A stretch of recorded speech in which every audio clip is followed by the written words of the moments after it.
सुप्रभात बच्चों। बच्चों, मैं आपको आज एक कहानी सुनाती हूँ जो बहुत ही रोचक और अद्भुत है। क्यों जानते हो? इस कहानी में मुहावरों का अधिक से अधिक प्रयोग किया गया है। आपने मुहावरे सीखे हैं ना? तो आज हम इस कहानी के माध्यम से साधारण बोलचाल की भाषा में किस प्रकार से मुहावरों का प्रयोग किया जाता है जानते हैं। तो आइए हम मुहावरे की दुनिया में चलते हैं। स्कूल का आज आखिरी दिन था।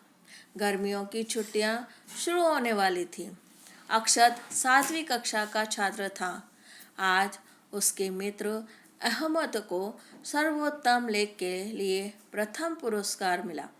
मुंशी प्रेमचंद जी की पुस्तक पाकर वह बहुत प्रसन्न था। अध्यापिका ने अहमद की बहुत प्रशंसा की। उन्होंने कहा, भाषा में मुहावरों का बहुत महत्व होता है। उनसे भाषा सजती, संवरती और मजबूत बनती है। अहमद ने बड़ी खूबसूरती के साथ मुहावरों का प्रयोग किया है। अक्षत की ओर देखकर वे बोली, अक्षत, तुम्हारा प्रयास भी अच्छा रहा, पर तुम्हें भी भाषा को मुहावरों से सजाना चाहिए। अक्षत परीक्षा के समय मुहावरे रट लेता था। उसके अंक भी अच्छे आते थे, परंतु भाषा को मुहावरेदार बनाने में वह कमजोर था। अध्यापिका की बात सुनकर वह अनमाने भाव से घर लौटा। उसे समझ नहीं आ रहा था कि वह किस तरह मुहावरों का प्रयोग करे। अक्षत का उदास चेहरा देखकर माँ समझ गई कि आज स्कूल में जरूर कोई बात हुई है।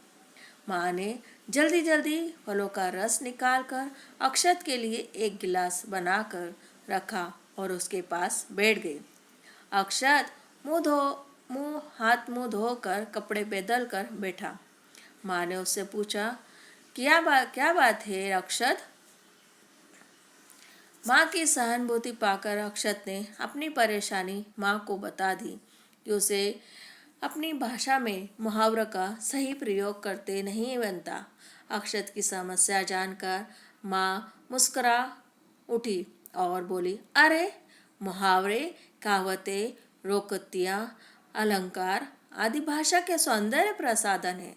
जिस तरह हम सुंदर और आधुनिक दिखने के लिए बदलते फैशन को अपनी जीवन शैली का हिस्सा बना लेते हैं, ठीक उसी तरह भाषा के सौंदर्य को बनाए रखने के लिए व्याकरणिक प्रसाधनों का प्रयोग करते रहना चाहिए, तभी भाषा सुंदर लगती है। परंतु माँ, मुझे मुहावरों से डर लगता है।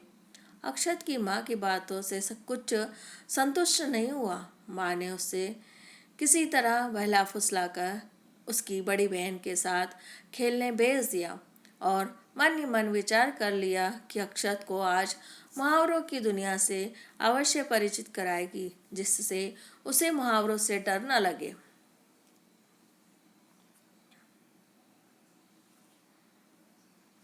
माँ ने रात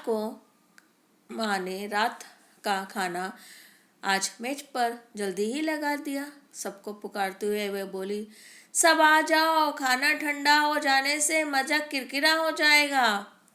थोड़ी देर बाद उन्होंने फिर आवाज लगाई तो अक्षत के पिता बोले, क्यों तूफान खड़ा कर रखा है, हम आ ही तो रहे हैं। इस बीच गुड़िया दीदी ने पुकारा, अक्षत जल्दी आओ, मैं मारे भूख के मेरे पेट में चूहे दौड़ रहे हैं। तुम किताबी कीड़े बनकर पुस्तकों से मत चिपके रहो। अक्षत को पढ़ने का शौक था, ये सभी जानते थे। रात के भोजन के समय अक्षत का परिवार दिन भर की बातें एक दूसरे को बताता था। तभी दादाजी अपनी छड़ी के सहारे वहां पहुंचे, परंतु दादी अभी तक डाइनिंग टेबल के पास नहीं दिखी। तो चुटकी लेते हुए वे बोले, बहू, बार बार बुलाने पर जब किसी के कान में जू नहीं रेंगती तो गुस्सा आता ही है। क्यों गुड़िया रानी, क्यों आसमान सर पर उठा रखा है? तौलिए से हाथ पोंछती दादी जी भी उनमें शामिल हो गई। बातों का सिलसिला शुरू हो गया, क्योंकि परिवार के सभी सदस्य वहां मौजूद थे। अक्षत को दाल मखनी बहुत पसंद थी। आज माँ ने वही बनाई थी। गुड़िया ने अक्षत से कहा, क्यों छोटू, तुम्हारी पसंद की डिश देखकर तो मेरे मुंह में भी पानी आ रहा है। हाँ, मेरी भी आंखें ललचा रही है। दादाजी ने भी सुर में सुर मिलाया।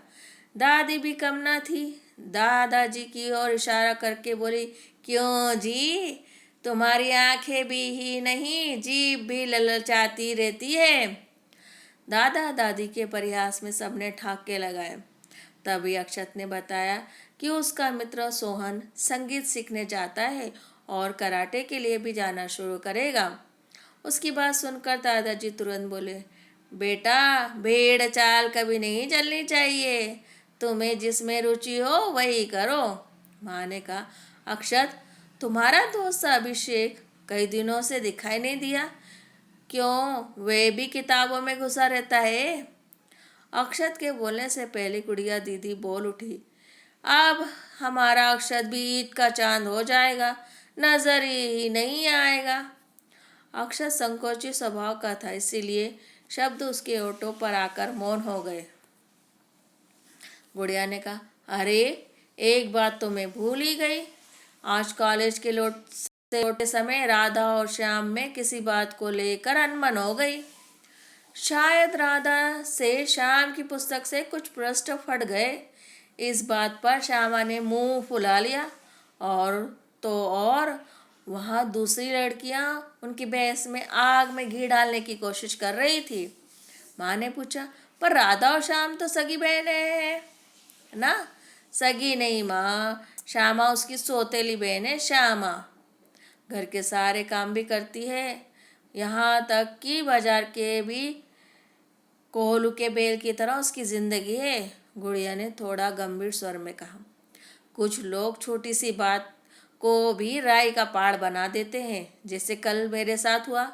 गलती से मेरे हाथ से कांच का गिलास गिरकर टूट गया। मेरे सहकर्मी, जिन्हें हंसी ठिठोली करने की आदत है, उन्होंने दिल का ताड़ बनाकर उस घटना की शिकायत मेरे बॉस से कर दी। पिता के स्वर में हल्का सा क्रोध था। डिनर खत्म होने वाला था। तब तक मुहावरों ने अक्षत के दिमाग में भी अपना कमाल दिखा दिया। आज सबकी बातों में मुहावरे ही मुहावरे थे। तभी उसने दादाजी के कान में फुसफुसा कर कहा, अब गुड़िया दीदी परीक्षा के बाद घोड़े बेचकर सोएगी। दादाजी अक्षत की मुहावरेदार भाषा सुनकर गदगद हो उठे और वही वाक्य दोहराया। वास्तव में माँ ने परिवार के सदस्यों को अक्षत की परेशानी बताई थी, इसीलिए सब ने मिलकर उसके दिमाग में छाए मुहावरों के भूत को भगाने की योजना बनाई थी, क्योंकि वे उसे मुहावरे की दुनिया से परिचित कराना चाहते थे। तभी अक्षत के पिता ने क्रिकेट का हाल पूछा। तब अक्षत ने भी जवाब दिया, भारत और श्रीलंका दोनों ही टीम हार मानने को तैयार नहीं थी। भारत को नाको चने चबाने पड़े। सभी जोर से हंस पड़े। उसकी योजना सफल हुई। अक्षत हैरान होकर देखने लगा। तभी माँ ने कहा, अरे अक्षत, तुम भी मुहावरों में बातें करने लगे। तो बच्चों, इस प्रकार हमने देखा कि इस कहानी में कितने सुंदर तरीके से मुहावरों का उपयोग किया गया है। धन्यवाद।